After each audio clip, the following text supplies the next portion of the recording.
A ver, bienvenidos a esta sesión del Diplomado en Derecho de Familia, Niño y Adolescente. El día de hoy vamos a ver un tema bastante importante en la actualidad y sobre todo porque está relacionado al Decreto Legislativo 1297 que modificó eh, la forma de tramitar, ¿no?, las adopciones en el Perú después de muchos años. Vamos a esperar, si les parece, unos minutitos para que se unan algunas personas más. Si no, en unos minutos estamos iniciando este tema el día de hoy. ¿Me escuchan bien? ¿Me escuchan bien? Por favor, a ver si me responden.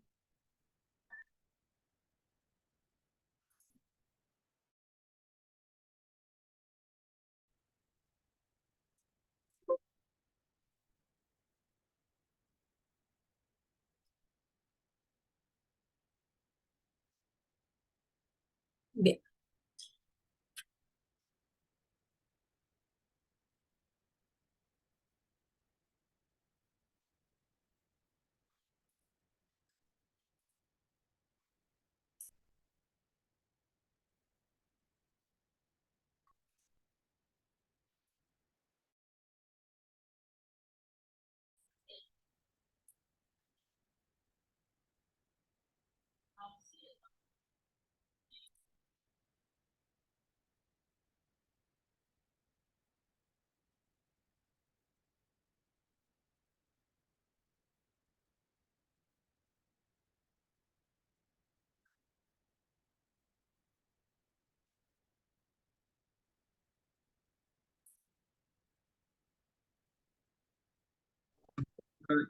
Bueno, hasta la web estaba en el social.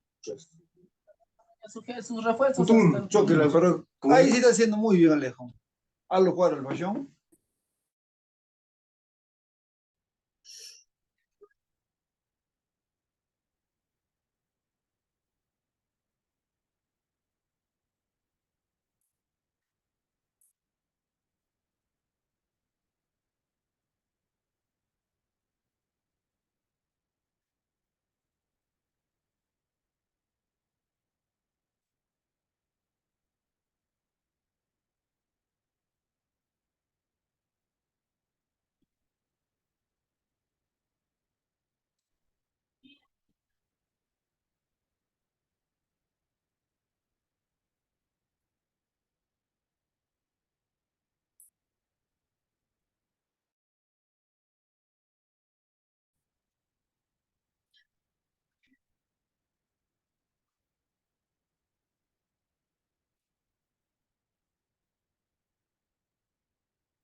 Bien, yo creo que esperamos algunos minutos. Vamos a dar inicio al tema. Buenas noches a todos, buenas noches a todas. Como les decía, el día de hoy vamos a tocar este tema bastante importante y actualizado sobre todo con el decreto legislativo 1297 que modificó el tratamiento respecto a niños, niñas y adolescentes y a una institución y medida de protección definitiva conforme lo señala este decreto y su reglamento, que es la adopción, y sobre todo el procedimiento registral, que es el que se desconoce muchas veces eh, este, desde la parte jurídica, ¿no? Eh, hay bastante desconocimiento en el procedimiento administrativo. Entonces, en ese contexto, yo les voy a agradecer que puedan preguntar, sea por el chat o sea por el audio, con toda confianza sobre el tema que vayamos desarrollando. Eh, Me gustaría confirmar, ¿me están escuchando bien?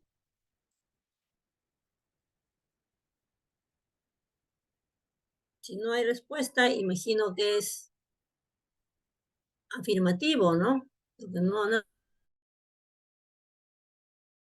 nadie me va a contestar. Bueno. Sí, Entonces doctora. vamos a iniciar. Sí, se le... La adopción, perdón, Mary, muchas gracias por atender. Muy bien, muchas gracias. Entonces vamos a continuar. El marco jurídico respecto a esta institución tiene normas internacionales y nacionales, aunque debo decir que normas internacionales hay pocas, ¿no? No obstante, estas normas están relacionadas a evitar la trata de personas, ¿no? O el tráfico de menores, lo cual es muy importante. No obstante, no hay una norma mucho más específica respecto a la parte procedimental, o sea, que unifique la parte procedimental a nivel internacional. Sin embargo, pese a eso, hay muchas coincidencias en el procedimiento de gestionar una adopción. No obstante eso, hay puntos débiles, diría yo, en relación al tratamiento de los niños, niñas y adolescentes en situación de riesgo o desprotección, como lo dice la norma actual, en algunos aspectos que quedan vacíos, y algunos países sí cubren esos vacíos, lo vamos a ir viendo en el camino, como por ejemplo, cuando un niño, y muchas personas tienen bajo su cuidado a niños, niñas o adolescentes y lo tienen por muchos años, sin tener un procedimiento claro que permita el acogimiento directo y una adopción posterior que muchos quieren, ¿no? Cuando tienen a un niño en su acogimiento de hecho. Y que dada esas ausencias, esos vacíos de la ley no tan claros, pese a las modificaciones que tenemos, lo que ocurre, lo que se da en la parte práctica es alteración del estado civil de los niños, niñas y adolescentes, que de hecho es un delito, como todos lo debemos saber, pero que sin embargo desconocen estas personas que es un delito y recurren a falsedad de información y tramitan una nueva identidad de los niños, ya sea porque no tuvieron una identidad previa de los padres biológicos o porque manifiestan desconocerla, ¿no? Y generan una nueva identidad, ¿no? ¿Por qué? Porque la legislación respecto al registro de identidad tiene algunos aspectos que permite, pues, ¿no? Esa manipulación indebida, ¿no? Que es un delito, de hecho, pero que en la práctica se da, ¿no? Con los riesgos que tiene, muchas personas llevan a cabo estos procedimientos y tienen a niños, ¿no? Con sus nombres y apellidos como si fueran sus hijos biológicos. Que en la larga algunos saben, otros desconocen, ¿no? Y así, adoptan, diría, entre comillas, ¿no? De hecho, a un niño o niña, ¿no? Que no es el camino, pero que en otros países, como por ejemplo Brasil, tienen una legislación con un reglamento mucho más sencillo, pero mucho más práctico, en el sentido que, por ejemplo, promueven la entrega voluntaria con una mirada a la adopción, ¿no? ¿Qué significa? Que muchas mujeres, jóvenes o niñas o mayores, dependiendo de la edad, que por X razones no desean tener al niño, no criar al niño, le entregan a una persona o a una familia formalmente ante una autoridad sin mayor inconveniente por parte del Estado, ¿no? Documentalmente, todo claramente, ¿no? Para que después de 2 años este niño pueda gestionar, esta familia pudiera gestionar, si lo desea, la adopción formal del niño. Entonces, esa parte es mucho más segura que nuestra legislación, que da muy pocas opciones. No, ¿por qué?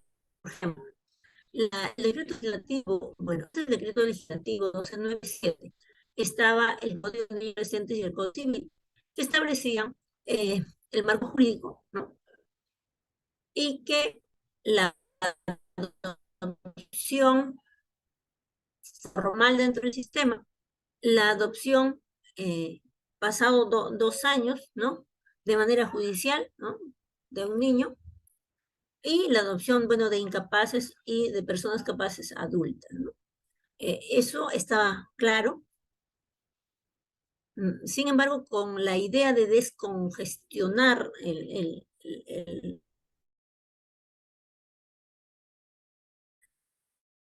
la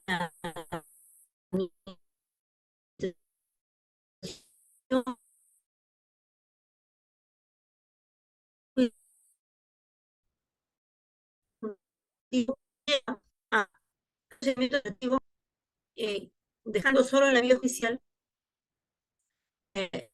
niños se encuentran en riesgo de desprotección.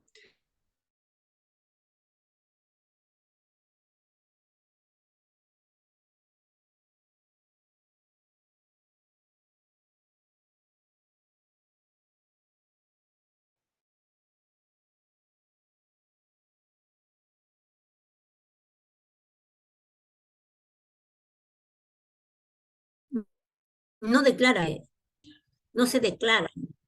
Entonces continúa sucediendo la situación informal que decíamos al inicio. Entonces,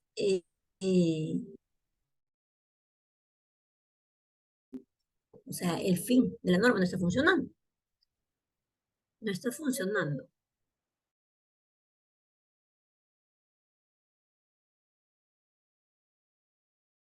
Porque el acogimiento, la adopción y otras medidas, ¿no?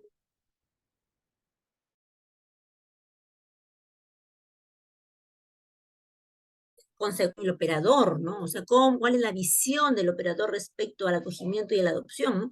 Hay bastantes prejuicios, ¿no? Y estereotipos respecto a la adopción y a los adoptantes, ¿no? Entonces, creo que falta trabajar mucho más, pero entre tanto, vamos viendo, ¿no? Vamos analizando cómo esta institución, cuyo fin es la protección, ¿no?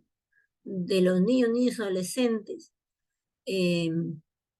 ¿no? Este marco jurídico y hay diversos instrumentos jurídicos internacionales y nacionales de obligatorio cumplimiento que reconocen el derecho de los niños y adolescentes a una protección especial, la libertad, integridad, acceso a la justicia, así como prohíben el ejercicio de toda manifestación de violencia contra ellos, porque es internacional, ¿no? Sin embargo, cuando toda norma que se vuelve muy rígida, pues genera el otro lado la informalidad, ¿no? Y eso es lo que está ocurriendo, pues, ¿no? En nuestro país, ¿no? No obstante, por ejemplo, en Brasil, con la entrega voluntaria, sin mayor dilación, sin mayor cuestionamiento, permite que el Estado sepa dónde está tal o cual niño, ¿no? Es mucho más seguro en el sentido de sabemos dónde está el niño. A diferencia de nuestro país, si el niño no se declara, no se sabe dónde está, ni qué pasa con él, ni cuál es su identidad, si mantiene su identidad o si realmente es, o de repente ha sido alterada la identidad, no se sabe. Entonces, eso es un riesgo que no permite cubrir el objetivo de la norma, ¿no? En la base internacional tenemos la Convención Internacional sobre los Derechos del Niño, ¿no?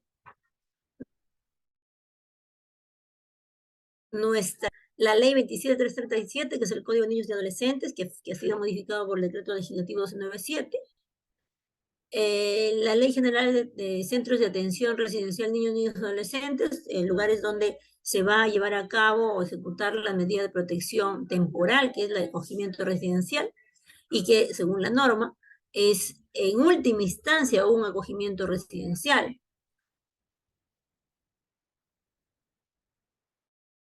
La Ley General de Centro de Atención Residencial, el Reglamento de Organización y Funciones del MIM como ente rector, y que el Código de Niños y Adolescentes señala que es el responsable del procedimiento de adopción, ¿no? El rector en temas de adopción. El instrumento más importante en materia de derechos humanos de los niños y adolescentes es la Convención de los Derechos del Niño, ¿no? Que nos da un marco bastante global, integral, ¿no? Del tratamiento de los niños y de los derechos humanos del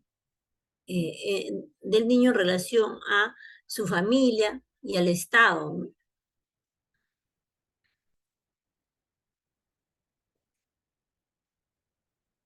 Dentro de los principios rectores de la Convención, aplicables obviamente al tema de adopción, vamos a tener la no discriminación, el interés superior del niño, la supervivencia y el desarrollo. Estamos hablando de un principio obligatorio, ¿no? O sea, el fin de la norma, el fin de la medida de protección, el fin de la intervención del Estado respecto a niños y adolescentes es la supervivencia y el desarrollo integral. La participación, promover la participación de los niños. La Convención de los Derechos del Niño desarrolla 54 artículos que enuncian los derechos básicos y fundamentales de los niños, niñas y adolescentes, que pueden ser agrupados en 4 categorías, que son supervivencia, desarrollo, protección y participación, ¿no?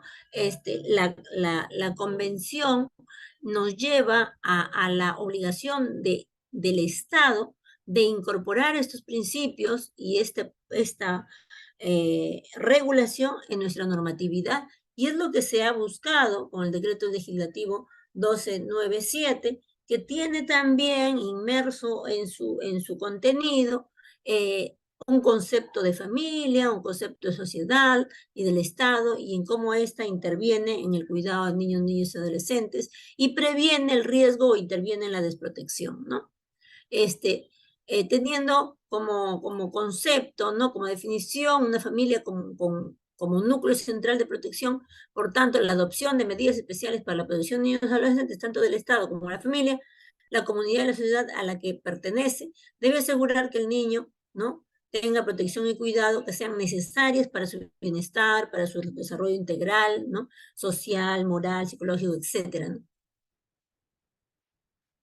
Y nuestra Constitución, que establece los derechos fundamentales de la persona, entre ellos el derecho a la vida, a la identidad, ¿no?, a la integridad moral, psíquica, física y su libre desarrollo y bienestar, ¿no? Y en este primer artículo, ¿no?, numeral del artículo 2, establece claramente, ¿no?, el derecho a la identidad, que es lo que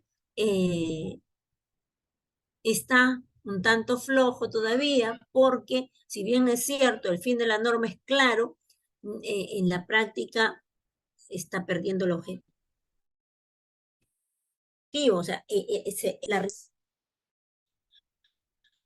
o los vacíos, ¿no? Solemos hacer en el Perú normas bastante rígidas, ¿no? O sea, queremos atrapar al malo, ¿no? ¿Quién es el malo en cuestión de niños? ¿Quién es el malo en cuestión de acogimiento?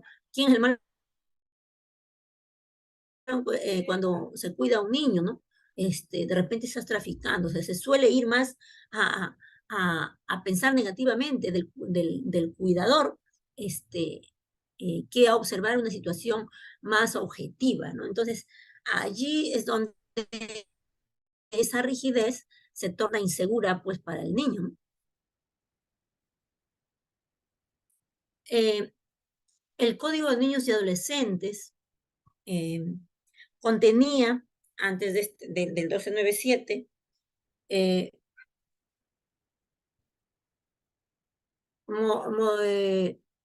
el procedimiento para la intervención en temas de adopción. En la actualidad, ese espacio ha quedado derogado en relación al Código de Niños y Adolescentes, quedando subsistente la adopción de niños que no se encuentran en desprotección y en riesgo, ¿no? Que son adoptados judicialmente, y adultos capaces o incapaces, ¿no?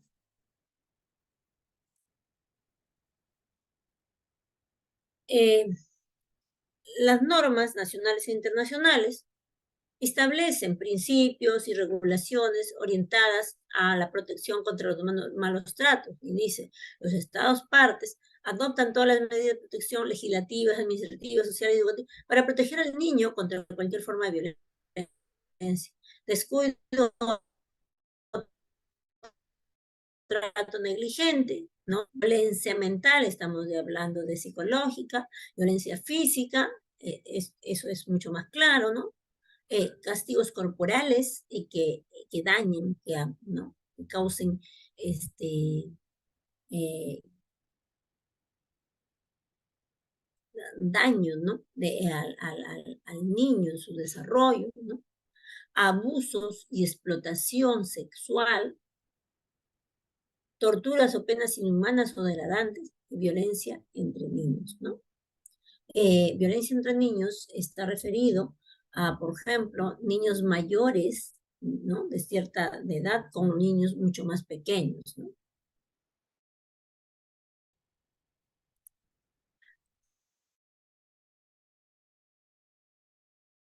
La ley relacionada a este tema, prevenir, sancionar y violencia contra mujeres y diferentes del grupo familiar, también se refiere, ¿no? A los integrantes del grupo familiar, ¿no? Teniendo en cuenta si estos se encuentran en vulnerabilidad debido a su edad, ¿no? O situación física, como niños, niñas, adolescentes, personas adultas y personas con discapacidad, ¿no? También están contenidos en este grupo vulnerable que podría estar inmerso en una situación. Cuando hablamos de un niño en situación de riesgo o desprotección, también podría estar relacionado a un ambiente de violencia contra la mujer o los integrantes del grupo familiar. La base legal específica en el Perú, estamos hablando del decreto legislativo de niños, niñas y adolescentes sin cuidados parentales o en riesgo de perderlos, el mismo que ha sido modificado, ¿no? Varias veces, ¿no? A través del decreto de urgencia 001 del 2020 y la ley 31716, que ha salido hace semana y media aproximadamente, y que van haciendo precisiones a la intervención del Estado respecto a los niños en riesgo de desprotección. No obstante eso, yo tengo una observación respecto a sus plazos, ¿no? Si bien la norma establece plazos muy cortos, muy breves, con el objetivo, ¿no? de acelerar, en la práctica estos plazos no se dan. Demora mucho, hay mucha carga, ¿no? Entonces, habrá que analizar cuál es la situación real en la parte operativa que impide que esta norma se ejecute como debería o cumpliendo el objetivo por el cual ha sido ¿no?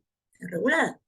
Y también el reglamento, el decreto supremo 001/2018, que es el reglamento del decreto legislativo para la protección de niños, niñas y adolescentes sin cuidados parentales o en riesgo de perderlos, ¿no? Entonces, esta es la norma que regula en la actualidad el procedimiento de adopción. como una medida de protección definitiva. Esta norma, nuestro decreto legislativo, habla de dos tipos de intervenciones. Uno, niños, niñas y adolescentes en riesgo de desprotección y niños, niños y adolescentes en desprotección. Y habla de medidas temporales, de medidas de protección temporales y medidas definitivas, ¿no? Y por ejemplo, las medidas temporales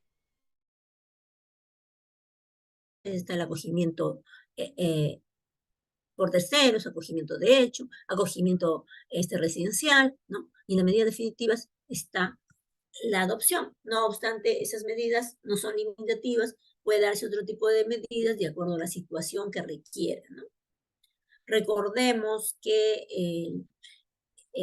todas las normas referentes a los niños establece que se debe dictar una medida que sea lo mejor para el niño y adolescente, ¿no? Según la Convención de los Derechos del Niño, ¿no?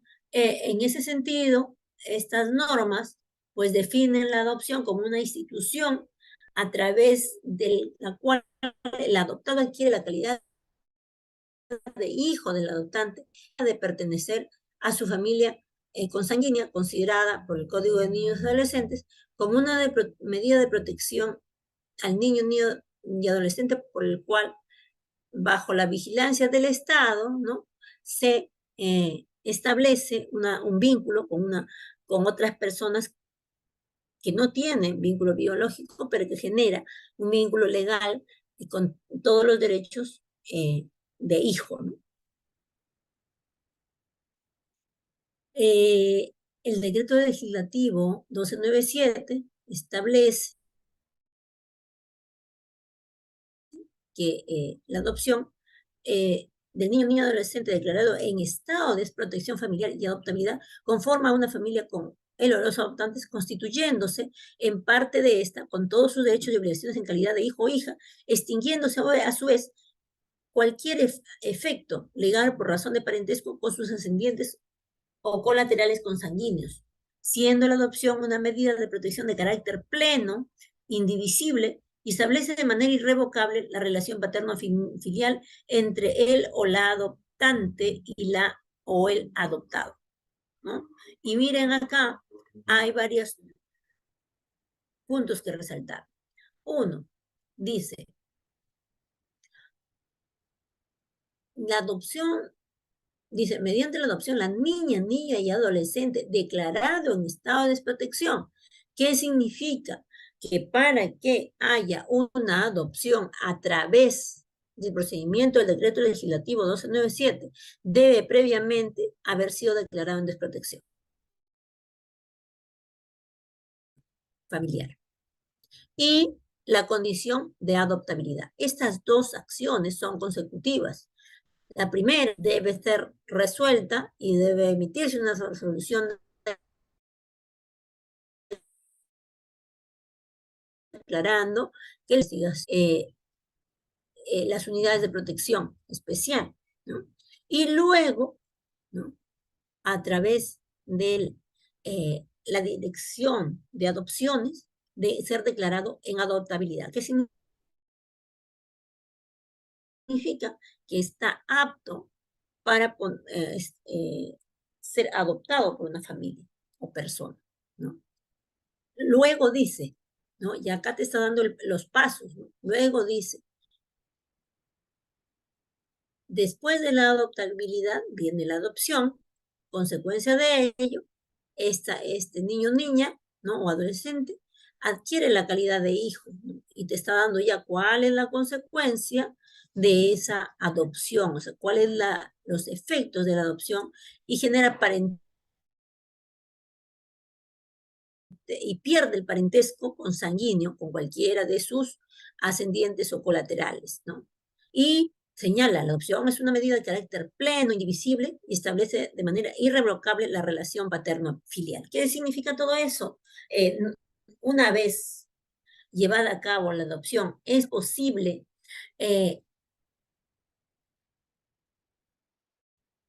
decir, ya no quiero al niño, ya no quiero adoptarlo, lo voy a devolver. Eso ya no es posible, ¿no? Porque es y registrado al niño, ya no es posible retraerse de esta decisión. Porque eso implicaría, vamos a poner un símil, es como si tuviéramos un hijo, nacido el niño, diríamos, no, ya no quiero dar a luz al niño, ¿no? Ya no quiero haber tenido un hijo, ¿no? Claro, decirlo de boca para afuera es fácil, pero legalmente no, usted no puede devolver a su hijo biológico. No puede decir, no, ya no lo quiero, o sea, ya no quiero que sea mi hijo, por lo tanto, no lo recibo, ¿no? Eso implicaría poner al niño en una situación de riesgo de desprotección, ¿no? Entonces, eso sería la otra figura, ¿no? Porque la adopción tiene esas características plenas, indivisibles e irrevocables, ¿no? Y genera filiación, ¿no? Entonces, puede que usted diga, no, ya no lo quiero, pero la filiación está dada y está hecha, ¿no?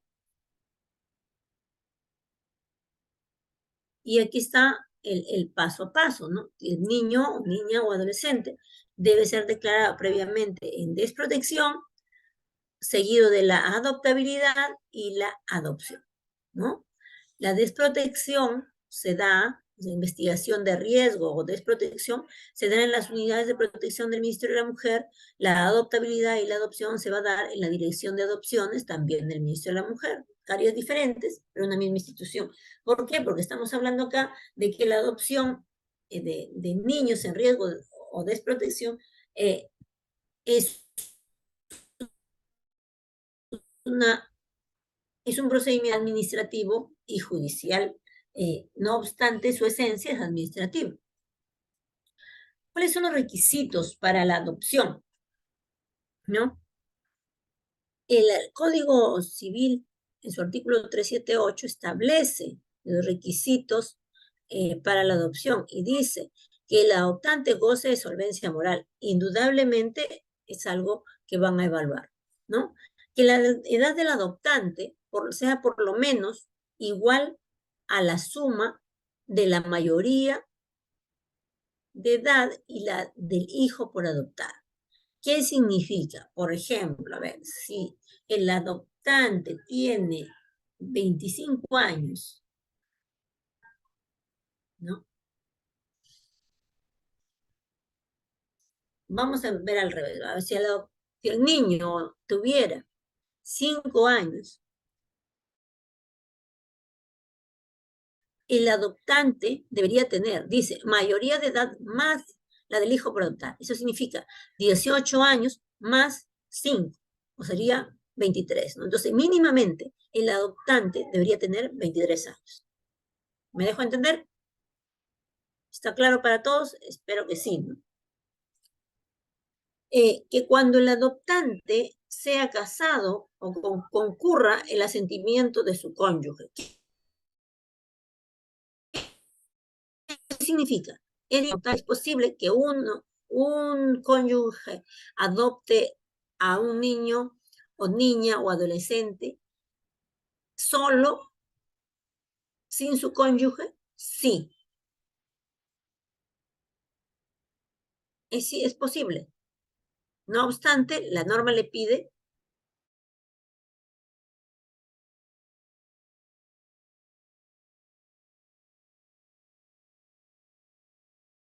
que cuando el adoptante sea conviviente, y estamos hablando de conviviente, hemos visto en las clases pasadas, en una relación convivencial formal, en una relación convivencial reconocida, ¿no? O registrada, ¿no? Y cuando el adoptante sea conviviente, conforme lo señalado en el artículo 326, concurra el asentimiento del otro conviviente. La misma forma del punto anterior, ¿no? Puedes adoptar solo, no obstante tu conviviente que no quiere adoptar contigo, debe asentir, o sea, debe consentir que tú vas a adoptar. ¿Por qué? Porque van a vivir en la misma casa. Que el adoptado preste su asentimiento si es mayor de 10 años, ¿no? Hay niños, pues, ¿no? Niños pequeños, niños grandes, grupos de hermanos, ¿no? Entonces, cuando es mayor de 10 años, se le consulta al niño si quiere, si desea ser adoptado por tal o cual persona, ¿no? Que asciendan los padres del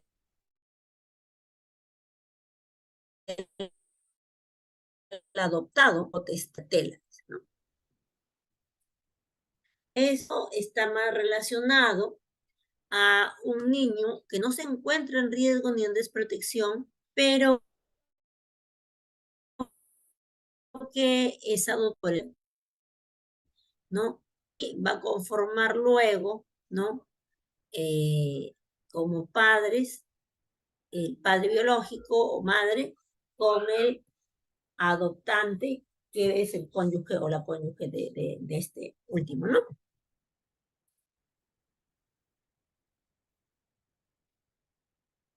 Que se oiga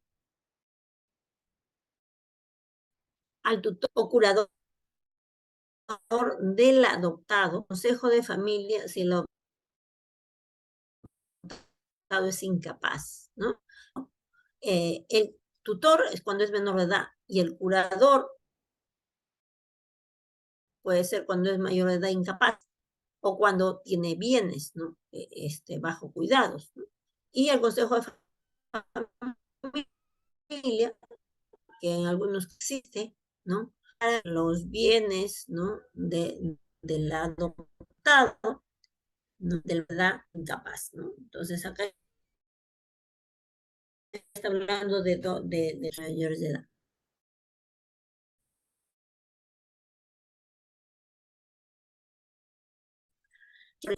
Que sea aprobada por el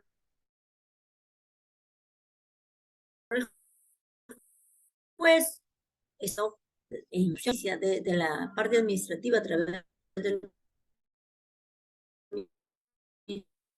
Ministerio de la Mujer, como judicia cuando adoptado es su hijo de uno de los cónyuges.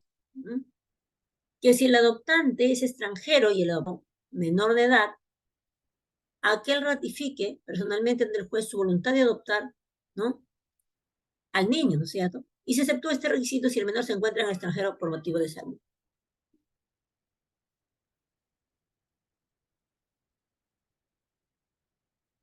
El trámite de la adopción. Terminado el procedimiento de adopción, el juez, funcionario competente o el notario que tramitó la adopción oficiará a los registros civiles, ¿no? Del RENIEC para que extienda la partida de nacimiento correspondiente, sustituyendo la original y anotación al margen de la misma para proceder a su archivamiento. En la nueva partida de nacimiento se consignará como declarantes a los padres adoptantes, quienes firmarán la partida. Queda prohibida toda mención respecto a su condición, ¿no? de adopción. Bajo respectiva original conserva vigencia solo para el efecto de los impedimentos matrimoniales. Aspectos durante la adopción, el juez va a emitir la resolución de adopción, ¿no? Sea dentro de un procedimiento iniciado administrativamente, o sea, en lo judicial cuando el niño no está en riesgo, ¿no? Y en ambos casos, y también en el caso de adultos, en todos los casos, en el tema de adopción, salvo en la que es notarial, ¿no? Cambia en relación a que el notario remite los partes registradas al RENIEC, ¿no? Igual, la consecuencia es la misma, ¿no? ¿Para qué? Para que se extienda la partida de nacimiento correspondiente, que va a ser una nueva nacimiento, ¿no? Y se va a llevar a cabo, analizamos pasada, que es la anotación registral de la adopción, de una adopción de reconocimiento, ¿no? En este caso estamos hablando de una anotación de adopción y que va a traer como consecuencia la generación de una nueva acta de nacimiento, ¿no? Donde ya van a aparecer los adoptantes como declarantes, o sea, como padres del niño o niña adoptado o de la persona adoptada, ¿no? Y el acta primigenia, como la anotación realizada que dio origen a esta nueva acta, van a quedar archivadas y existe la prohibición que en la nueva acta exista algún comentario respecto de el acto de la adopción, ¿no? Si hubiera alguna anotación, esa acta va a tener que anularse y generar una acta que no tenga este tipo de defectos, ¿no? Porque trajo durante mucho tiempo problemas en el desarrollo de la persona, en temas de discriminación, ¿no? Entonces, por esa razón, está prohibido cualquier comentario, anotación en el acta nueva, ¿no? En el acta de nacimiento que se genera con los datos de los adoptantes, ¿no? Aquí tenemos el paso a paso, ¿no? El juez, funcionario competente o el notario, ¿no? Una vez resuelta, tramitada la adopción, ¿no? Ya sea desde lo administrativo, ya sea desde lo judicial o desde el ámbito notarial, van a emitir una resolución o una parte, ¿no? Para que sean remitidos a RENIEC, donde se va a hacer el registro de identidad correspondiente, generando la partida de nacimiento, sustituyendo la original y anotando la adopción al margen de la misma para proceder a su archivamiento, ¿no? Entonces, ese es el paso a paso que se va a dar en la adopción. ¿Qué características tiene la adopción? ¿No? Y ahí vamos a ver que la adopción es irrevocable. La adopción no puede, ya hemos comentado eso hace un momento, no una vez realizado el acto de la adopción, una vez emitida el acta de nacimiento con la inscripción, con la anotación de la adopción, esto ya no puede anularse, ¿no?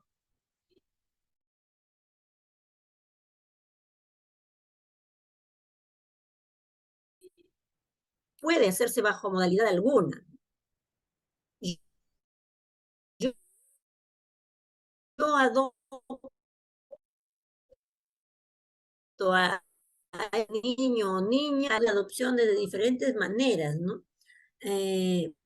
Por ejemplo, se daba la adopción sujeta al tiempo. Yo te adopto en tanto eres menor de edad. Yo te adopto para que estudies. Terminado tus estudios, terminada tu mayoría de edad, dejas mi apellido y vuelves a tu apellido biológico, tengas o no tengas, ¿no? Así era antes, ¿no? En la actualidad no. La adopción es definitiva, ¿no? Un acto definitivo, un acto jurídico que no permite este tipo de condiciones, ¿no? O modos. Nadie puede ser adoptado por más de una persona a no ser por los cónyuges o convivientes, conforme a lo señalado en el 326 que ya hemos comentado anteriormente, ¿no? No puede adoptar una persona, adopta un niño y con otra persona con la que no hay un vínculo de familia, ¿no? Eso no es posible. El tutor puede adoptar a su pupilo y el curador a su curado, ¿no? El curador es en el caso de, de quien tiene a cargo los bienes, ¿no? De una persona incapaz, ¿no?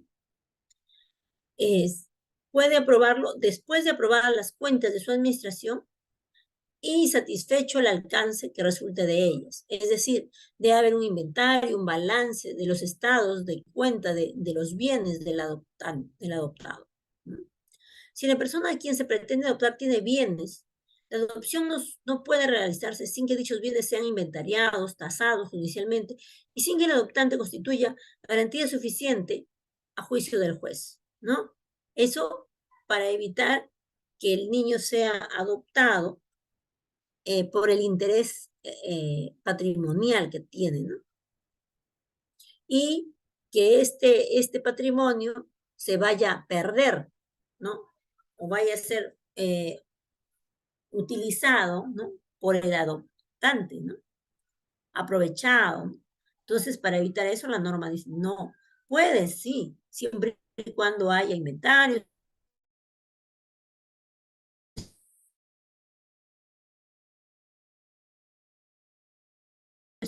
siempre y cuando hay en perjuicio del niño adolescente, ¿no? Ahora, hemos dicho que la adopción es norma con las modificaciones que ha habido, habla del cese de la adopción a pedido del adoptado. Hay que darnos cuenta que el adoptado puede ser un menor de edad, puede ser un mayor de edad capaz, puede ser un mayor de edad incapaz, ¿no? Entonces, también podemos ver que la incapacidad puede ser relativa o temporal, ¿no? Entonces, en ese tiempo puede darse la adopción, ya sea por salud, por cuidados, ¿no? Entonces, ¿qué dice la norma? Una vez que la persona alcanzado, ha recuperado su capacidad, puede dentro del año siguiente de este hecho solicitar el cese de la adopción, ¿no?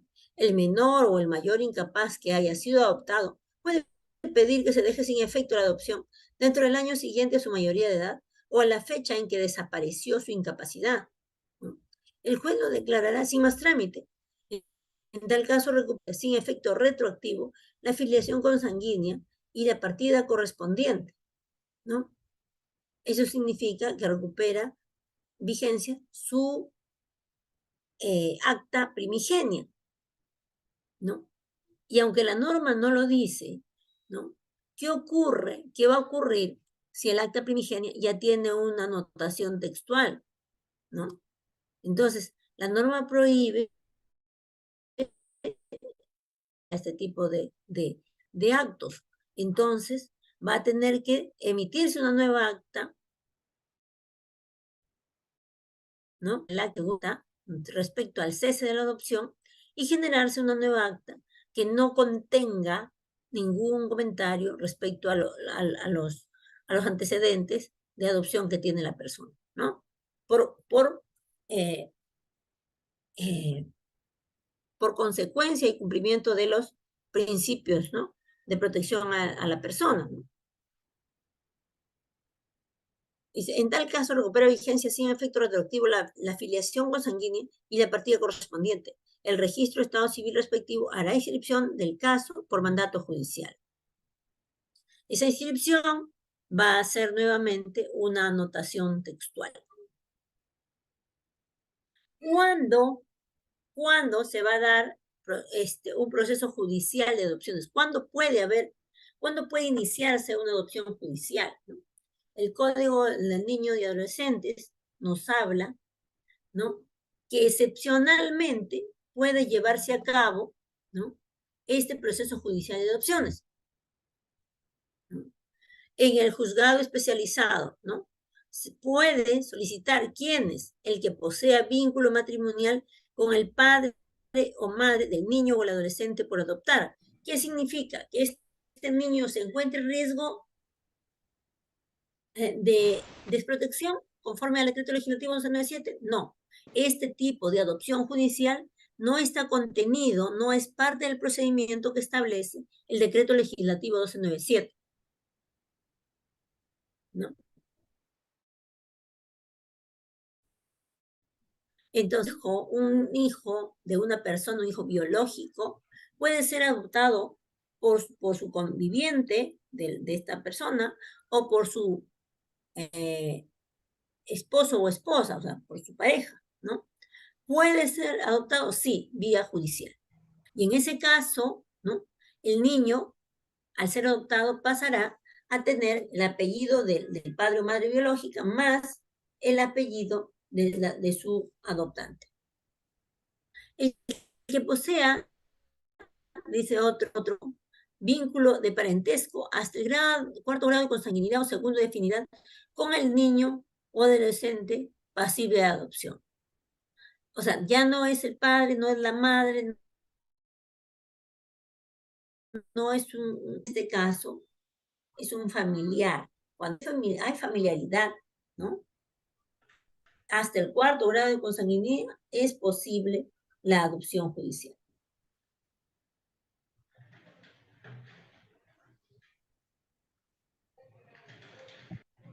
Actuaciones frente a situaciones de riesgo o desprotección. Cuando hablamos de situaciones de riesgo o desprotección, ¿no? Y el decreto legislativo 1297 establece esas medidas frente al riesgo, ¿no? Dice, declarada la situación de riesgo, no estamos hablando todavía de desprotección, sino de riesgo, la autoridad competente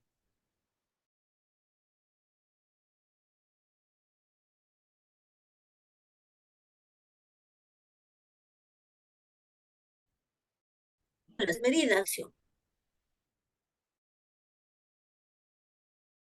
¿Por qué dice que un niño es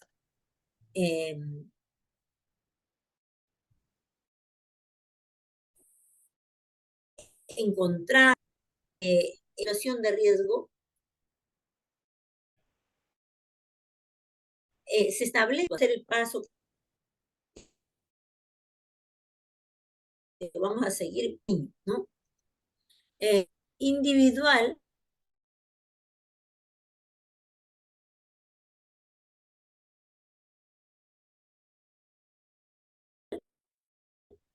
va a sugerir qué medidas de protección se puede implementar. Y ahí vamos a encontrar el apoyo a la familia, ¿no? Para fortalecer competencias de cuidado y crianza, el acceso a servicios de educación y salud de niños, niñas y adolescentes, el acceso a servicios de atención especializada, ¿no?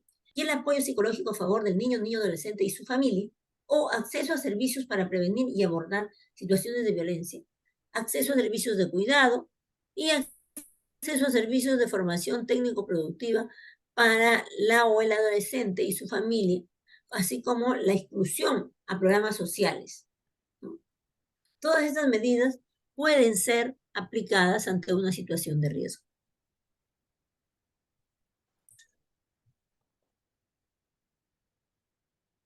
¿no? ¿Cómo concluye el procedimiento por riesgo? O sea, ¿cómo concluye un procedimiento por riesgo? Y este va a finalizar solo en los siguientes casos.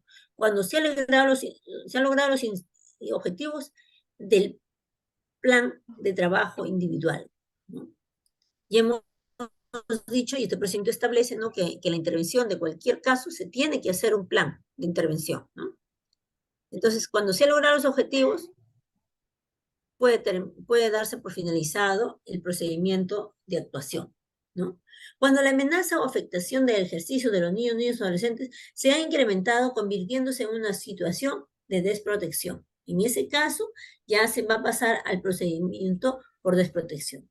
Por el cumplimiento de la mayoría de edad del adolescente sujeto a protección. De repente, en ese interín, ¿no? De todo el trámite, los niños ya crecieron, ya son mayores de edad. Entonces, en ese sentido, ya no es posible continuar con el procedimiento, con la actuación por riesgo. Bueno, vamos a hacer una pequeña pausa, por favor, ¿les parece? Unos minutos y volvemos para continuar con este tema. ¿Les parece? Nancy, Elmer, ¿les parece bien? Rosemary. Sí, doctora, está bien, gracias. Gracias.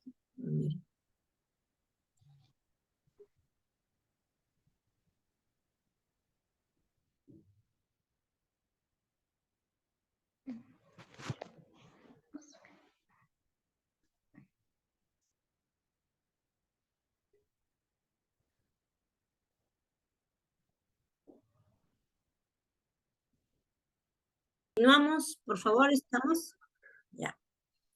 Bien, entonces estábamos hablando del procedimiento de actuación en relación a niños, niñas, adolescentes en riesgo, ¿no? Ahora vamos a hablar de procedimientos y actuaciones por desprotección familiar.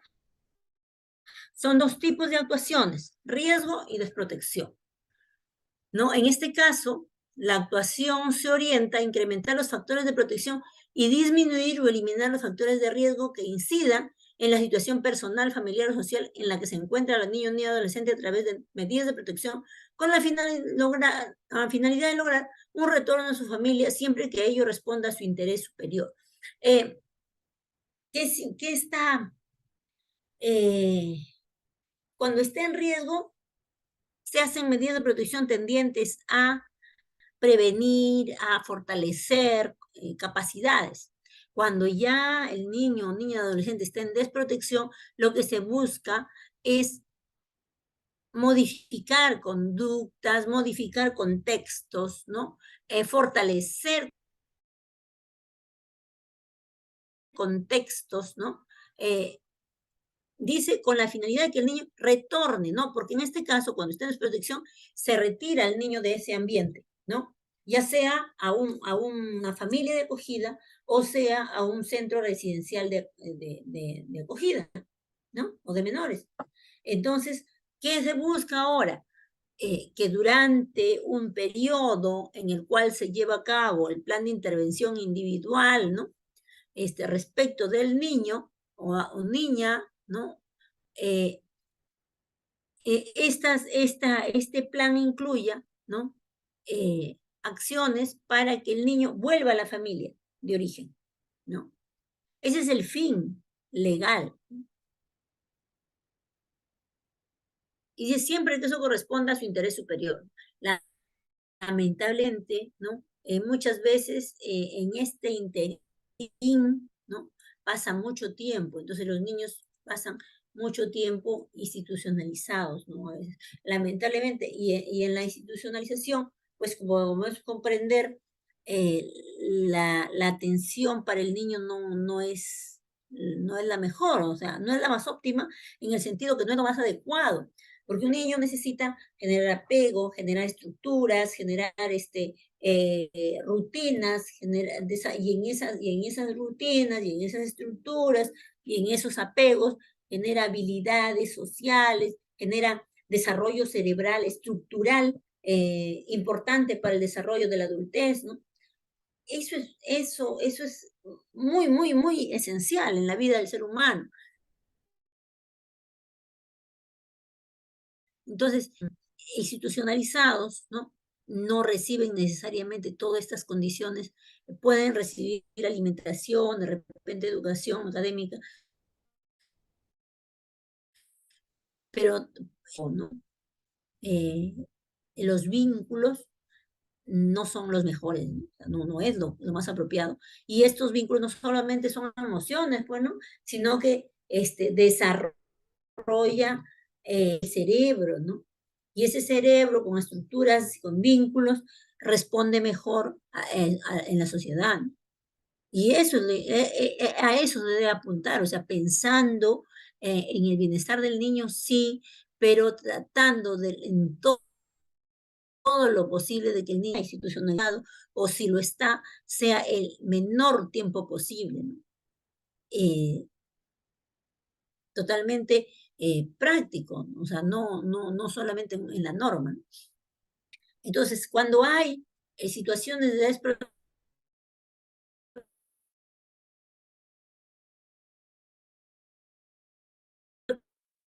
desprotección familiar, o familiar o residencial,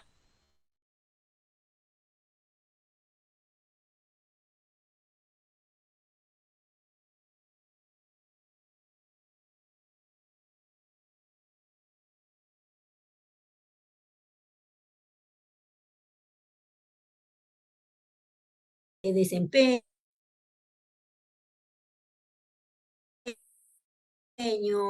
trabajo, desprotección.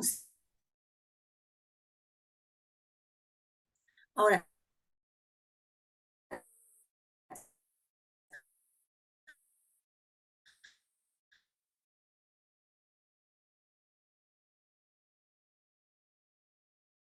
o adolescente en situación de abandono, ¿no? en estado de abandono, ¿no? Ese era el término. A partir del 1297 ya no se habla de abandono, sino se habla de circunstancias o supuestos del procedimiento por riesgo o desprotección, ¿no? ¿Cuándo decimos que un niño está en riesgo o en desprotección? Aquí están los supuestos, ¿no?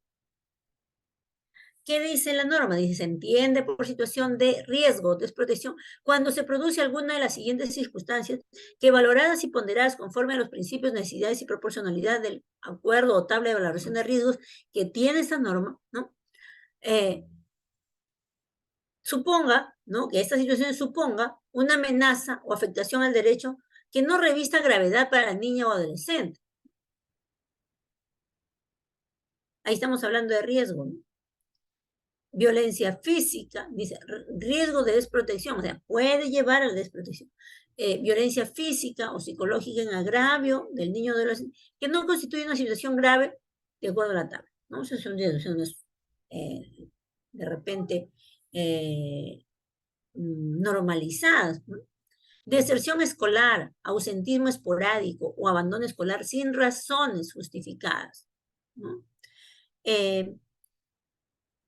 Incapacidad o imposibilidad de controlar situaciones conductuales, ¿no?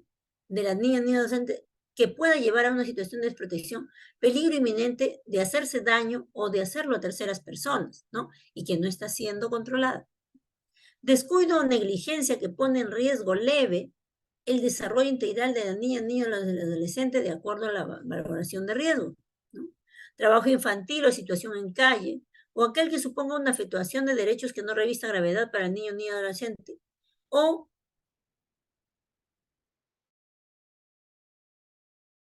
¿no? A la tabla de valoración, u otras circunstancias que sin revestir gravedad perjudiquen el desarrollo integral del niño, niña o adolescente, ¿no? Estas circunstancias o supuestos dan inicio a un procedimiento por riesgo, ¿no? Ahora, ahí estamos hablando de circunstancias, ¿no? De circunstancias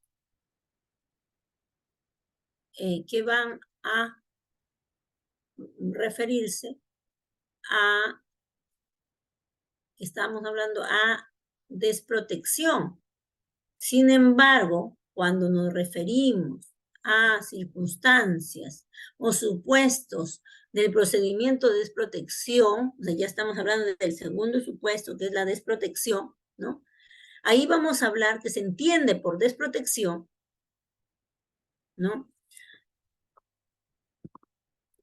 Cuando hay circunstancias que revisten gravedad, ¿no? Que se valoran de acuerdo a la tabla de valoración de riesgos, ¿no? Que atenta contra la integridad física o mental del niño o niño adolescente. Puede ser una situación, por ejemplo, de intento de hacerle daño, de atentar contra la vida del niño, ¿no? Cuando hay abandono, ¿no? Abandono del niño, niña, adolescente, que se produce cuando faltan las personas que asumen su cuidado en el ejercicio de la patria potestad, tenencia o tutela, ¿no? Cuando el responsable legal del niño, niña, adolescente, deja físicamente, abandona físicamente a este niño, ¿no? Y no quiere o no puede ejercer su cuidado. Y estamos hablando de situaciones mucho más complicadas. Cuando hablamos de amenaza o afectación grave a la vida, ¿no? O la integridad física del niño, niño o del adolescente, ¿no? Cuando se produce, cuando existe violencia sexual o violencia física y psicológica grave, ¿no? Cuando se haya identificado como víctima del delito de trata de personas o dicha situación se vincule al incumplimiento de los deberes de cuidado de los integrantes de la familia de origen, ¿no? Y eso existe, ¿no? Existen familias o personas que subestiman o que minimizan el daño que tiene o que sucede a un niño, ¿no? Yo conocí un caso, por ejemplo, que me consultaron, ¿no? Me dicen, mira, ¿cómo podemos ayudar a esta señora, no? yo, ¿qué pasó? Es que el padre de la niña, que la tía le quiere quitar la niña, la hija, a la mamá. Y me contaron la historia en medias, ¿no? Entonces después yo, pedí mucha más información y entendí que lo que había pasado era que estando la niña viviendo con el padre y la madre, el padre abusaba de la niña, o sea, de la hija, ¿no? Y que la hija, niña pequeña, si no me acuerdo, tendría 8 o 10 años, eh, le había contado a la madre y la madre se molestó con la niña, ¿no? Por hablar, por contar, ¿no? Y le reclamó al padre y lo que le dijo es: te dejo la casa y no digas nada, no denuncies, ¿no? Y me voy. Entonces la madre aceptó que el padre se vaya y ella se quedaba con la casa, ¿no? Y no hizo la denuncia. Entonces, cuando se dan cuenta, por una profesora del colegio, por la conducta, el cambio de conducta de la niña, eh, le preguntan y ella dice: no, es que ha pasado esto, ¿no? Entonces la profesora llama a la madre le ignora, la madre no hace nada. Entonces, la niña le cuenta a una de las tías y ahí es cuando la tía se lleva a la niña a otra provincia, para evitar que continúe con la madre. Entonces esta madre decía: me están quitando a mi hija, pero ella no contaba que ella había minimizado la situación de violencia sexual a la que había estado expuesta su hija por su propio padre, ¿no? Y lo cual es muy grave, ¿no? Entonces, hay una, hay una minimización sobre la gravedad de este tipo de violencia con los niños o niñas, ¿no? Entonces, de los mismos familiares, ¿no? Porque se tapa, se encubre por intereses, en este caso, patrimoniales, ¿no? Cuando la niña, niño o adolescente haya sido identificado como víctima del delito, ¿no? O se vincule al delito de trata, ¿no? Y haya un incumplimiento de los deberes de cuidado a los integrantes de la familia de origen de acuerdo a la tabla de valoración de riesgos que, que establece el 1297, ¿no? Y en ese caso, corresponde al Ministerio Público, ¿no? Intervenir definitivamente, porque ya aquí ya estamos hablando del delito de trata, ¿no? Para determinar si hubo o no hubo participación de la familia en la trata de un menor de edad, ¿no? Cuando la niña, niño o adolescente consume de manera reiterada sustancias, comercial adictivo o ejecución de otro tipo de conductas adictivas, con el consentimiento o tolerancia a los padres, tutores o integrantes de la familia de origen responsable de su cuidado. Existen familias o algunas personas que minimizan, por ejemplo, el daño del alcohol, ¿no?, en los niños, ¿no? Entonces, algunos incluso les dan, ¿no?, el alcohol a sus hijos, ¿no? Obviamente en Lima, en ciudades grandes, es mucho menos probable, pero en algunas regiones pues, puede encontrar este tipo de conductas, ¿no? Desconocen las consecuencias que puede tener este tipo de drogas en el desarrollo de un niño, ¿no? Cuando el niño, niño adolescente está expuesto a situaciones de trabajo infantil en la calle, ¿no? Y cuando este trabajo infantil suponga gravedad, ¿no? De hecho, el trabajo infantil como concepto es un concepto, es una conducta dañina para el desarrollo del niño, ¿no? El trabajo infantil implica actividades económicas, laborales, que cortan, ¿no?, la educación, la recreación del niño. O sea, cuando se dice trabajo infantil, está hablando de una conducta dañina para el niño. Entonces, de hecho, si se está diciendo que un niño está expuesto a trabajo infantil y en situación de calle, es mucho peor, ¿no? La inducción a la mendicidad, delincuencia, ¿no?, explotación sexual, trabajo forzoso o cualquier otra forma de naturaleza similar, ¿no? Desde ya, sí, pues en Lima se da mucho el tema de la mendicidad, el tema de la exposición a trabajo forzoso, ¿no? En Lima se encuentra, por ejemplo, niños que son expuestos a trabajos nocturnos y de madrugada, ¿no? En la pela del pollo, por ejemplo, el pelado del pollo. Es un trabajo que pocos saben, pero que existe, se da en Lima mucho. ¿Por qué? Y que le hace daño mucho al niño, porque ¿por qué utilizan niños? Porque la mano del niño es pequeñita y es más ágil, ¿no?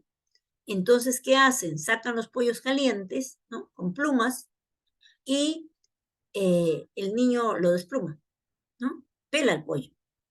Y ese trabajo lo hacen de noche, hasta la madrugada. Y el niño cobra más que un adulto. Y es por eso que muchos padres mandan a sus hijos a trabajar en estos tipos de actividades y ellos no trabajan porque no les dan este tipo de trabajo. Entonces lo que hacen es que el niño está de sueño y termina dejando el colegio o no yendo o faltando mucho porque siempre está de sueño, ¿no? Entonces eso desde ya es negativo. Entonces es solo un ejemplo. Existe el secado de adobe, de ladrillo, ¿no? Donde emplean a niños muy, muy pequeñitos, muy, muy pequeñitos. Estamos hablando de niños de 3, 4 años, o sea, y estos son los padres, los exponen, los llevan ahí a este tipo de trabajos. Por poner ejemplos, ¿no? Hay otro tipo en la mendicidad, por ejemplo, los padres que llevan a sus hijos a pedir o a vender caramelos, ¿no? Ya no se ve mucho, sin embargo, todavía hay, ¿no? Otras circunstancias, pues, también que perjudican gravemente el desarrollo integral del niño o adolescente y cuyas consecuencias no pueden ser evitadas mientras permanezca en su entorno de convivencia, ¿no? Muchos niños salen a vender, pues, ¿no? A las calles y ya no van al colegio o hay ausencias, mientras que muchos de estos padres son negligentes, ¿no? Duermen todo el día, tienen adicciones, ¿no? Y el niño vive en la calle prácticamente, ¿no? Solo, ¿no? Entonces, cuando existen estas situaciones, de negligencia total, definitivamente el niño está expuesto a una serie de peligros, no solamente por vender en la calle, sino porque están expuestos a explotación sexual, a malas influencias, etcétera, sin ningún cuidado ni límite, ¿no? Entonces, cuando existe este tipo de conductas, estamos hablando de situaciones de riesgo o situaciones de desprotección, ¿no? Entonces, allí hemos dado el marco de lo que es la adopción dentro de las normas, ¿no? Que regulan qué es la adopción, cuáles son sus medidas de protección, cuáles son los tipos de intervención, ¿no? Ahí está. Ahora vamos a hablar cuáles son las clases de adopciones, ¿no? Que lo hemos ido mencionando por ahí de manera general, ¿no? Existe la adopción administrativa, ¿no? Que se va a llevar a cabo desde la intervención del Ministerio de la Mujer, desde la intervención de las unidades de protección especial, que son las UPEs, ¿no? Que hay a nivel nacional, ¿no? Y en las cuales se inicia el procedimiento de investigación, ¿no? Por los dos supuestos que hemos visto, riesgo y desprotección, ¿no? Entonces, estos procedimientos de investigación, que el decreto legislativo lo explica claramente, van a tener como resultado o el término, ¿no? de la actuación, por las razones que hemos visto, cese, ¿no? O porque el riesgo dejó de haber riesgo, o porque este niño ya pasa a un nivel mayor que la desprotección en el caso del riesgo. Y cuando hablamos de desprotección, sea porque ya el niño está dentro de una medida de protección y se sigue la actuación emitiéndose una resolución que determina que existe desprotección o que no existe, ¿no? De existir desprotección, ¿no? Ya a determinarse un niño en adoptabilidad y el procedimiento de adopción, ¿no? Que se va a dar a través de la Dirección de Adopciones del Ministerio de la Mujer, ¿no? Ese procedimiento de adopciones, como se dan cuenta, una parte, la parte de investigación, la parte de declaración de desprotección, se va a dar a través de las UPEs. Y la parte de la adopción se va a dar a través de la Dirección Nacional de Adopciones, ¿no? Que tiene también sus sedes a nivel nacional. Estos niños que han sido declarados en desprotección debe llevarse su procedimiento de adopción a través del procedimiento administrativo en la Secretaría Nacional de Adopciones. Perdón, en la Dirección Nacional de Adopciones, ¿no? Ese es el procedimiento. ¿Quiénes se llevan ahí? Menores declarados judicialmente en desprotección. Y decimos judicialmente porque, si bien es cierto, el procedimiento de investigación se inicia a través de las UPEs, el procedimiento de adopción se lleva de inicio administrativamente, pero relacionado con los juzgados que emiten una resolución de desprotección, ¿no?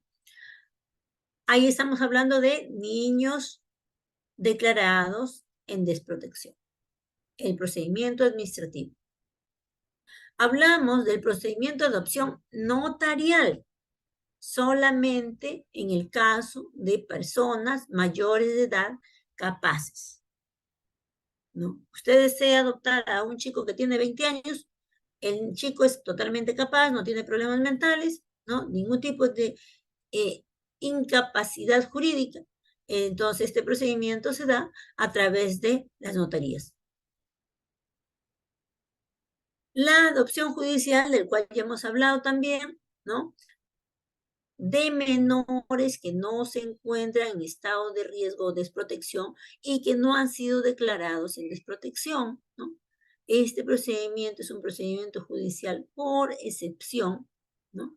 En el cual, como hemos visto, el niño es adoptado por el conviviente o el cónyuge del padre o madre biológico. Y también se da la adopción de mayores de edad incapaces, ¿no? También se va a dar a nivel judicial. En todos estos tres casos, que son los tres tipos de adopciones que tenemos en el Perú, ¿no?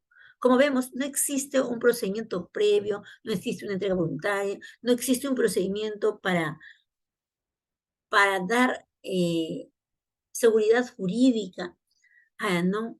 a muchas familias que tienen niños en acogimiento y que desean adoptarlos. O sea, una claridad,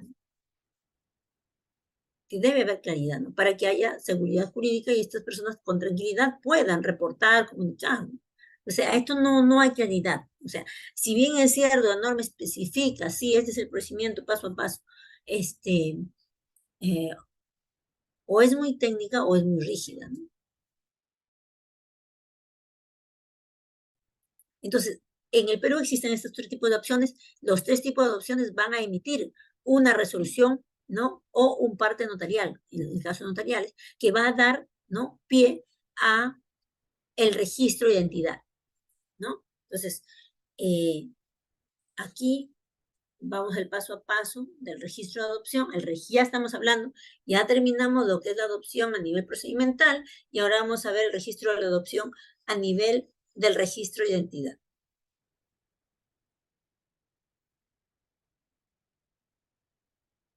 ¿No? Entonces, ¿qué sucede? Miren, estamos aquí en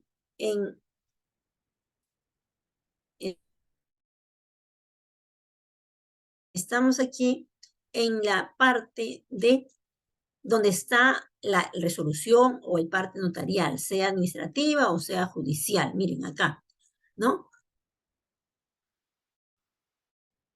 el Estado Civil o la Oficina de Registro de Estado Civil recepciona este documento, este oficio, este parte, ¿no? Con la documentación de sustento, ¿no?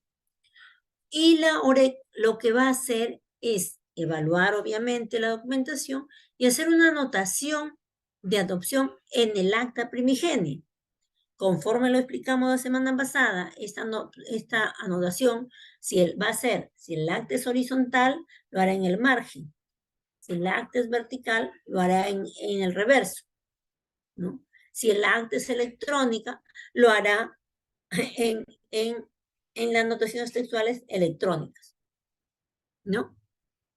Entonces, ya está en la anotación textual, el registrador va a hacer un resumen de lo que indica la resolución o el parte notarial de quién adopta, a quién adopta, ¿no? Y va a requerir la firma y huella del adoptante, ¿no? Esta anotación, tal como explicábamos también la semana pasada, va a dar origen a una nueva acta, ¿no? Miren, acá está una nueva acta.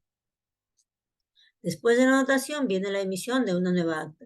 Esta nueva acta no va a tener número de CUI, no el número de identidad, porque ya tiene la persona. Va a generar también una referencia, un vínculo hacia el acta primigenia. ¿Para qué sirve ese vínculo? Y es un vínculo que no lo saben todos y no lo saben solamente los que conocemos el tema de registro civil, ¿no? Hay un número que indica cuál es el acta primigenia. ¿Para qué y por qué sirve?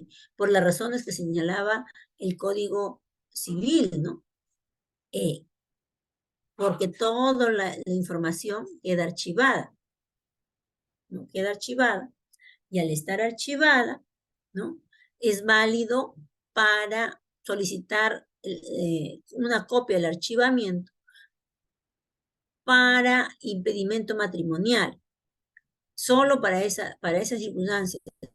Y esas actas archivadas, pues no tienen valor registral, o sea, ya no tienen un valor para la identidad, porque el acta válida es la nueva acta y no las actas archivadas. Entonces ocurre, algunos notarios, al desconocer esta parte procedimental, las referencias que tiene el acta nueva, ¿no? Si tiene 2 firmas, si no tiene, si está con 0 firmas, ¿no?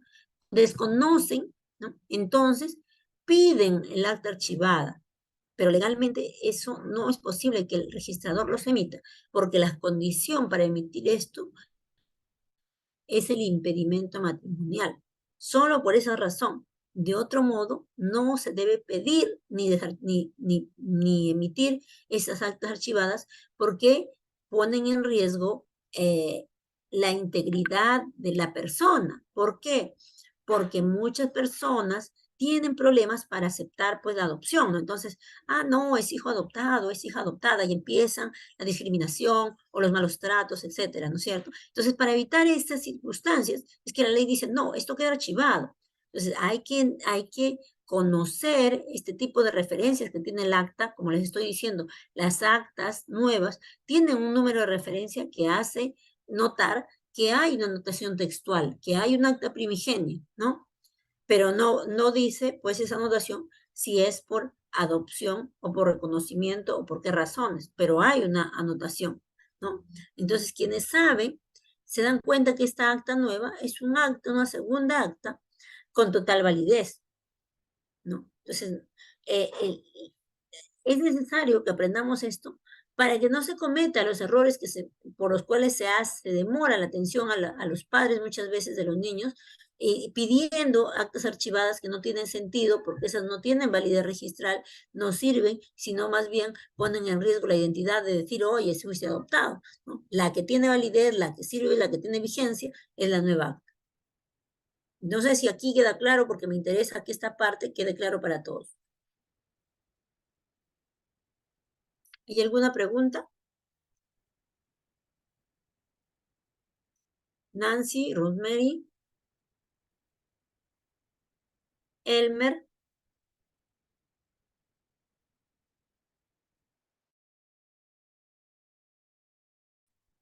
Bueno, no, espero que realmente quede claro. Aquí está un acta primigenia con una notación textual, ¿no? Este es un acta horizontal, como les mencionaba, ¿no? El acta primigenio se debe archivar para, ¿no? Y solamente puede ser conocida para los efectos de impedimento matrimonial, ¿no? Y en este caso, aquí se consigna quién es el titular, quiénes son los padres biológicos del adoptado. En el acta primigenia está, ¿no? Esta es la anotación textual, la anotación marginal.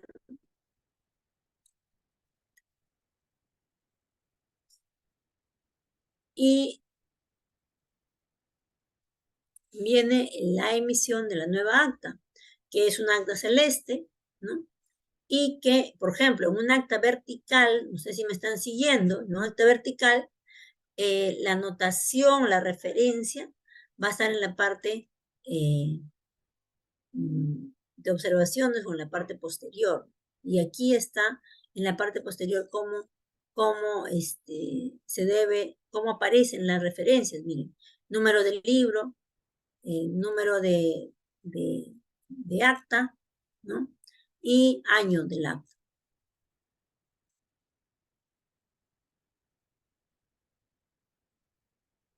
¿No? Ahí está un acta nueva, emitida con la firma de los dos adoptantes, firma y huella, totalmente clara, ¿no?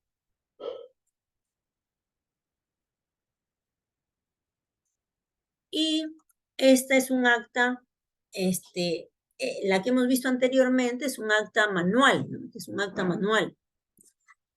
Y esta es un acta electrónica, ¿no? Igualmente, por ejemplo, en este caso, tiene, ¿no? La firma y huella de los dos declarantes, ¿no? Así lo ponemos así, por ejemplo, sería un acta primigenia, puede ser, una acta primigenia, solo con un declarante. Sin embargo, cuando vemos que tiene las dos firmas, y estamos hablando de, puede ser de una segunda acta por adopción, o puede ser una acta, una segunda acta por reconocimiento, donde los dos padres han estado juntos, ¿no? O un acta por adopción, ¿no? Ahora, en el caso de las actas por adopción es obligatorio que los adoptantes vayan al registro para que se emita la segunda nueva acta, ¿no? Para que aparezca completa con sus firmas. A diferencia de un acta primigenia, ¿no? Ahí no hay necesidad, ¿no? Nosotros hemos hablado del cese de la adopción, ¿no es cierto? El Código Civil, el Código del Niño y Adolescente habla del cese de la adopción. Sin embargo, en la parte administrativa se habla de la ineficacia de la adopción. ¿Cuál es el cese es el procedimiento, ¿no? Por el cual se pide que este acto ya no tenga validez. Sin embargo, la ineficacia es la consecuencia de la ineficacia del acta primigenio, ¿no? de segunda acta, de la segunda del acta de adopción, queda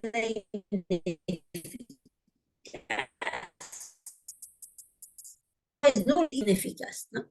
Esta ineficacia se da a través del cese. Se anota al reverso o al margen del acta primigenia, ¿no? Como ineficacia de adopción.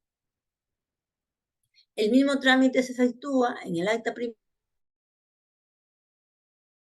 primigenia, la cual recupera su vigencia, ¿no? Nosotros hemos dicho que cuando existe el cese de adopción, en la adopción se quedó archivada una primera acta o una anotación. En el cese o ineficacia de la adopción queda archivada la primera, la segunda acta, ¿no? Con su anotación de ineficacia y se emite una tercera acta y si el mismo trámite se efectúa en el acta primigenia en la cual recupera su vigencia, pero su vigencia no puede recuperar con una anotación, ¿no? Entonces, va a ser necesaria, aunque no lo diga la norma, que se emita una nueva acta, ¿no? ¿Alguna pregunta? alguna hasta acá, porque aquí ya estamos terminando ese tema, y me gustaría, si tienen alguna duda, alguna consulta sobre el tema.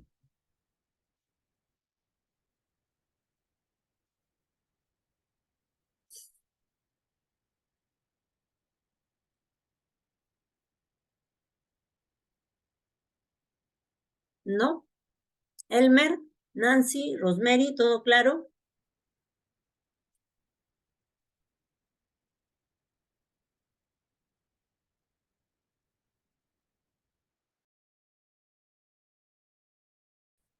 Bueno, eh, les voy a dejar el decreto legislativo, su reglamento, ¿no?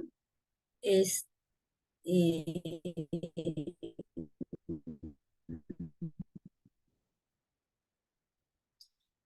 que, la directiva 8, que es la directiva de registro de Estado Civil, que también es aplicable para el tema registral en materia de adopciones, ¿no? Entonces,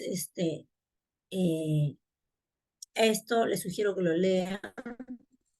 Es muy importante porque seguramente en algún momento es muy frecuente por orales, el tema de anotaciones, el tema de reconocimiento, el tema de impugnaciones, de paternidad, ¿no? Y todo eso tiene que ver con el tema registral. También tiene que ver con el tema de la alteración de estado civil y las inscripciones extemporáneas, ¿no? Yo les decía que la falta de seguridad jurídica o el desconocimiento de la norma origina que muchas personas que tienen a niños en acogimiento de hecho, los inscriben muchas veces como extemporáneos, ¿no? Como inscripción extemporánea con sus apellidos. Y eso es la alteración del estado civil, y muchos sugieren, ¿no? Eso incluso como una solución. Pero esa no es una solución legal, válida, pues, ¿no? Sino es una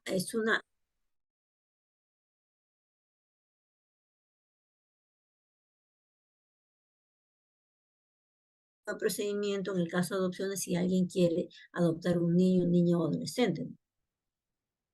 Entonces, si no hay preguntas, no hay más preguntas. Doctora, buenas noches. Una consulta. Este, eh, Me parece que el menor adoptado ya cuando adquiere mayoría creo que puede solicitar la nulidad o qué trámite realiza. O no, creo que es posible ello, ¿verdad?